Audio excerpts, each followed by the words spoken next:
अगर हरीश चौधरी ये कहता है कि आप हमारी सीट पे और चुनाव लड़ो, चैलेंज करें, तो नेताजी हो सकता है बायतूस जाए और फार्म भरे और हरीश को हरा दे उसके घर में जा करके।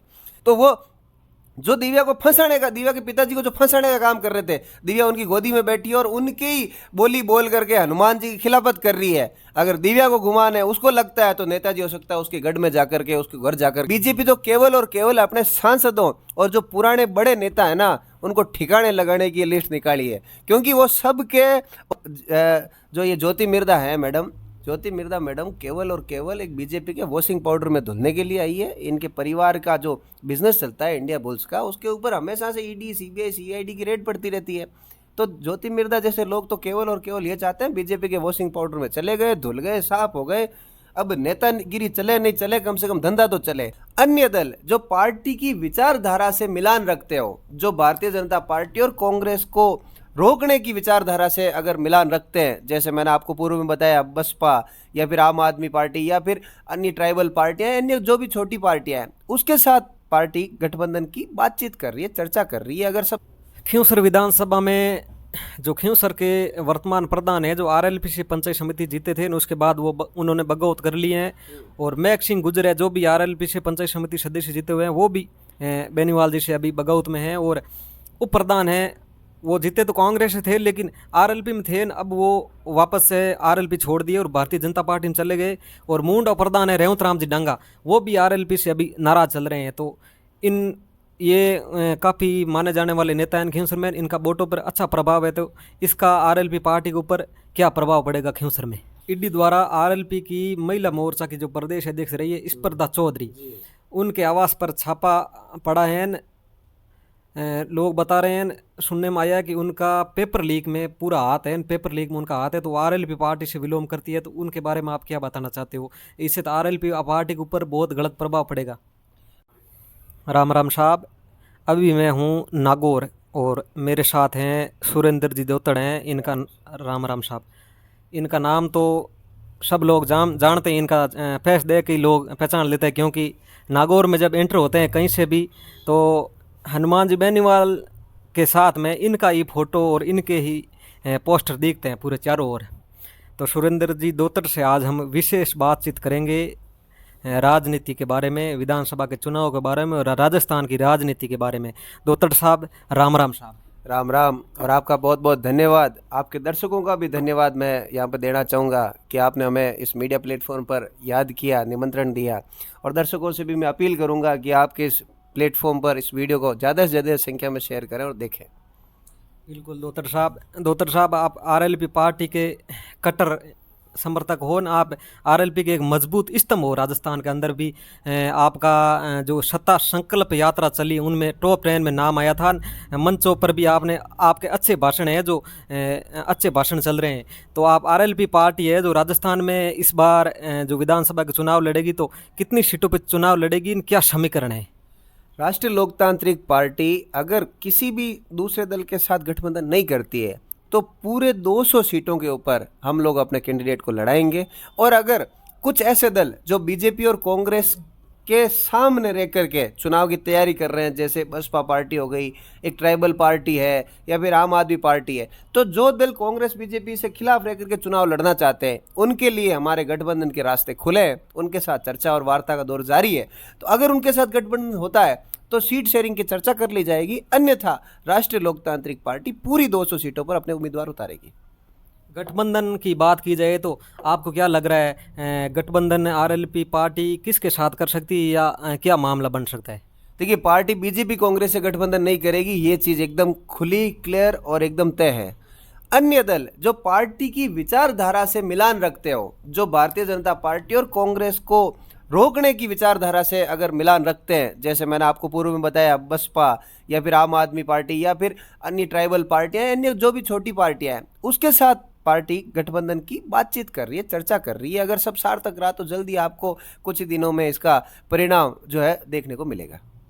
बिल्कुल दोतर साहब, मेरा ये सवाल रहेगा कि भारतीय जनता पार्टी ने है जो 41 सीटों पे अभी जो अपने नाम लिस्ट निकाल दी, 41 सीटों पे अपने उम्मीदवार खड़े कर दिए। कांग्रेस भी दमखम से तैयारी के साथ है, लेकिन आपकी पार्टी ने अभी तक एक भी उम्मीदवार नहीं उतारा है। आप बात कर रहे हैं 200 सीटों पे चुनाव लड़ने की, तो अभी शेष 50 दिन बचे हैं। 50 दिन में आप कैसे 200 सीटों पे चुनाव लड़ाओगे, बताओ।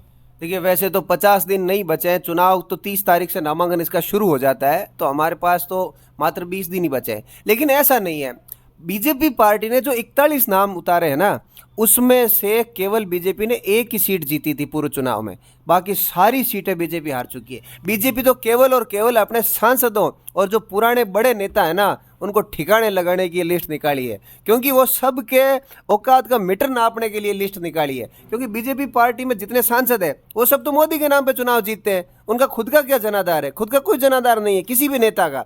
तो बीजेपी पार्टी ने इन नेताओं का पानी नापने के लिए इनको मैदान में छोड़ दिया है। और जो दूसरे सांसद है, जो दूसरे मंत्री है, उनको भी कह दिया कि भाई कहीं से जाकर चुनाव लड़ो ताकि हम तुम्हारा पानी नाप सके। तो बीजेपी की कोई जीताऊ लिस्ट वैसे भी नहीं है ये। बीजेपी ने तो केवल खराब जो सीटें थी, जो 40 सीटें हारी हुई उसमें से बीजेपी तो केवल यूं ही फेंके हैं नाम। कांग्रेस ने अभी एक भी सूची जारी नहीं करी, आरएलपी ने भी सूची जारी नहीं करी। अगर बात आरएलपी की लिस्ट की करें तो आरएलपी वेट एंड वॉच की कंडीशन में है। बीजेपी और कांग्रेस की लिस्टें आने के बाद में जो मजबूत नेता अगर वहाँ नाराज है, और ये एक शर्त जरूरी है कि चले हुए कारतूस की हमारे को भी जरूरत नहीं है, जो मजबूत जनाधार वाला नेता है और जिसका खुद का वजूद है और जो हमारी पार्टी की विचारधारा से मिलान रखता है, ऐसे लोगों से हमारी बातचीत होगी, हमारी वार्ता होगी, तो उसके बाद में हम तय करके समीकरणों को तय करके हमारे कैंडिडेट उतारेंगे।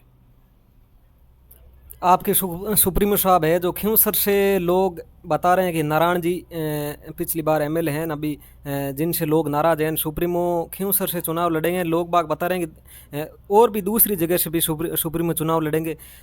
क्या मामला रहेगा? देखिए, अक्सर आप और हम सुनते हैं कि हनुमान जी बेनीवाल 2 जगह से चुनाव लड़ेंगे। पहला जो उनका सीट है वो तो खिंवसर उनकी परंपरागत सीट रही है और खिंवसर से ही नेताजी चुनाव लड़ेंगे, क्योंकि जब से खिंवसर विधानसभा सीट का गठन हुआ है उसके बाद में 4 विधानसभा चुनाव हुए, चारों चुनाव बेनीवाल परिवार ने जीते हैं। 8, 13 और 18 का चुनाव हनुमान जी ने जीता, 19 का जो उपचुनाव था वो नारायण जी ने जीता। खिंवसर हमेशा से नेताजी की कर्म भूमि रही है, तो एक सीट तो खिंवसर उनकी तय है। दूसरी सीट के बारे में जो नेता अपने आप के अंदर ये गुमान रखते हैं कि हनुमान बेनीवाल को चैलेंज करें कि आओ हमारे सामने लड़ो, 1 नंबर सीट में उदाहरण के तौर पर बताऊं, बायतू। अगर हरीश चौधरी ये कहता है कि आप हमारी सीट पे और चुनाव लड़ो, चैलेंज करें, तो नेताजी हो सकता है बायतूस जाए और फार्म भरे और इसको हरा दे उसके घर में जा करके। दिव्या मदेरणा, जिस सरकार और जिस सरकार के नेताओं ने उसके बाप को जेल में डाला और दिव्या खुद ही उनकी गोदी में जाकर बैठ गई और दिव्या उनके ही अभी गुणगान करती है। दिव्या का पिताजी जब जेल में थे उसके 1 साल बाद, 2 साल बाद जब चुनाव थे, दिव्या की मां ने जाकर कांग्रेस से फार्म भर दिया। तो वो जो दिव्या को फंसाने का, दिव्या के पिताजी को जो फंसाने का काम कर रहे थे, दिव्या उनकी गोदी में बैठी और उनकी ही बोली बोल करके हनुमान जी की खिलाफत कर रही है। अगर दिव्या को गुमान है, उसको लगता है, तो नेताजी हो सकता है उसके गढ़ में जाकर के, उसके घर जाकर के हरा दें। इस तरह से जो भी सीटें अगर किसी नेता को गलतफहमी है तो नेताजी हो सकता है वहां से अपना दूसरा नामांकन का फॉर्म भर दे। जी, अब बात करते हैं, आप बता रहे मिर्दा परिवार की बात करते हैं। तो पीछे लोकसभा चुनाव में ज्योति मिर्दा है जो कांग्रेस से नेताजी के सामने चुनाव हारी थी। नेताजी ने भारतीय जनता पार्टी से गठबंधन किया था। इस बार ज्योति मिर्दा है जो भारतीय जनता पार्टी में आ गई हैं और उन्होंने बता दिया कि मेरे आने के बाद में हनुमान जी गठबंधन करना चाहते थे भारतीय जनता पार्टी से, लेकिन मैंने गठबंधन होने नहीं दिया है। और ज्योति मिर्दा भारतीय जनता पार्टी में आई है, तो उसका प्रभाव नेताजी और आरएलपी पार्टी के ऊपर क्या पड़ेगा? देखो, आरएलपी पार्टी के ऊपर तो ज्योति मिर्दा का कोई खास प्रभाव नहीं है, पर बीजेपी पार्टी के ऊपर ज्योति मिर्दा का एक प्रभाव जरूर पड़ेगा कि बीजेपी हर जगह से हार जाएगी। क्या पता कहीं से आसपास इलाके में, नागौर और आसपास में बीजेपी अगर जीत रही होती तो बीजेपी अब हार जाएगी। ये प्रभाव तो ज्योति मिर्दा का जरूर पड़ेगा। बाकी अगर ज्योति कहती है कि हनुमान जी का बीजेपी से गठबंधन, अरे हनुमान जी का बीजेपी से गठबंधन तो हनुमान जी ने खुद ने तोड़ा है, बीजेपी ने थोड़ी तोड़ा है। लात मारी हनुमान जी ने मारी है किसान बिल के ऊपर, जब पूरे देश का किसान बीजेपी के खिलाफ खड़ा था तो हनुमान जी ने भी किसानों की बात सुनी और बीजेपी से गठबंधन तोड़ लिया। बाकी दिव्या जो ये ज्योति मिर्दा है मैडम, ज्योति मिर्दा मैडम केवल और केवल एक बीजेपी के वॉशिंग पाउडर में धुलने के लिए आई है। इनके परिवार का जो बिजनेस चलता है इंडिया बुल्स का, उसके ऊपर हमेशा से ईडी, सीबीआई, सीआईडी की रेड पड़ती रहती है। तो ज्योति मिर्धा जैसे लोग तो केवल और केवल ये चाहते हैं बीजेपी के वॉशिंग पाउडर में चले गए, धुल गए, साफ हो गए। अब नेतागिरी चले नहीं चले, कम से कम धंधा तो चले। तो वो धंधा अपना व्यापार करने के लिए, अपना सेफ होने के लिए यहाँ पे आई है। और बाकी अगर मैडम को लगता है कि मैडम के पास बहुत ज़्यादा सामान है तो क्यों सर से पर्चा भर दे, सारी अकल ठिकाने आ जाएगी। खींवसर विधानसभा में जो खींवसर के वर्तमान प्रधान है, जो आरएलपीसी पंचायत समिति जीते थे, उसके बाद उन्होंने बगौत कर लिए हैं। और महक सिंह गुजर है, जो भी आरएलपीसी पंचायत समिति सदस्य जीते हुए हैं, वो भी बेनीवाल जी से अभी बगौत में हैं। और उप प्रधान हैं, वो जीते तो कांग्रेस से थे लेकिन आरएलपी में थे, अब वो वापस से आरएलपी छोड़ दिए और भारतीय जनता पार्टी में चले गए। और मूंड उप प्रधान है रेवंत राम जी डांगा, वो भी आरएलपी से अभी नाराज चल रहे हैं। तो ये काफ़ी माने जाने वाले नेता हैं खींवसर में, इनका वोटों पर अच्छा प्रभाव है। तो इसका आरएलपी पार्टी के ऊपर क्या प्रभाव पड़ेगा खींवसर में? देखिए, चाहे कोई नेता आए और चाहे कोई नेता जाए, आरएलपी पार्टी रे एक तीन कबर फर्क कौन पड़े। इसका कारण आपको बड़ा सरल और स्पष्ट बताऊंगा मैं। राष्ट्रीय लोकतांत्रिक पार्टी और इसके नेता हनुमान बेनीवाल का एक बहुत ही अच्छा ये जो सुझाव और चुनाव हमको देखने को मिलता है कि इसमें बिचौलिए या दलाल की कोई भूमिका नहीं है। अगर कोई आम आदमी है, आम जनता है और नेताजी से अगर वो मिलना चाहे तो किसी बिचौलिए या दलाल की ज़रूरत नहीं पड़ती। इसलिए जितने भी ये नेता है ना, जिनका भी आपने नाम लिया, मैं नाम नहीं लेना चाहूँगा, उनका जनता पर कोई प्रभाव नहीं है। खींवसर की जनता का हनुमान जी बेनीवाल से सीधा जुड़ाव है और सीधा उनकी बात होती है। बच्चे बच्चे के पास उनका फ़ोन नंबर है, बच्चे बच्चे के उनको एड्रेस मालूम है, वो सीधे सबसे जुड़े हुए हैं। इसलिए नेताजी अपने प्रत्येक वोटर से डायरेक्ट संपर्क में है। तो जितने अगर फिरे ना लागे मैं बीजेपी में जाता रहा, लागे मैं कांग्रेस में जाता रहा, एक तीन का भर को फर्क कौन पड़े हूँ। और अगर फर्क पड़े तो हम चुनाव बैठा पड़ जी कि नई नई बाढ़ की ताकबार आई पड़ी, तो इनको प्रभाव कट्टी को नहीं। और प्रभाव हूँ तो इन पूछो कि थे खुद बिना सिंपल चुनाव लड़ देख लो, देखण थे गांव में पंचायत समिति को 5 लड़ देख लो, देखण चुनाव थे जीत जाओ तो ठा पड़ जी, थान खुद की जमीन में हकीकत का ही है।